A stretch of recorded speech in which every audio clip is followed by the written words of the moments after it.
पैशाच्या बळावर तुम्ही ज्ञान मिळवू शकत नाही. उद्या 1 कोटी घेऊन जरी हुलसुरे सरांकडे गेला, त्या की तेवढी MBBS शक्य नाही. पण MBBSच्या बळावर 1 कोटी मिळवू शकता. शिक्षणाच्या बळावर जमीन कमवू शकता. शिक्षणाच्या बळावर सोनं मिळवू शकता. शिक्षणाच्या बळावर 100 एकर बागायतदार होऊ शकता. त्यामुळे जे गरजेचं आहे ते आधी मिळवा. बाकीचं हात जोडून तुमच्या आयुष्यभर पुढे उभा राहील हे पहिलं लक्षात ठेवा.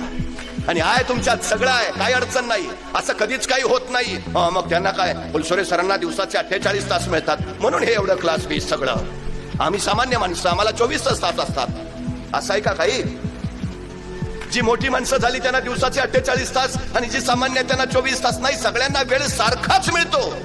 पण मिळालेल्या कोण कसा, किती आणि किती वापर करतो याच्यावर त्याचं यश ठरतं.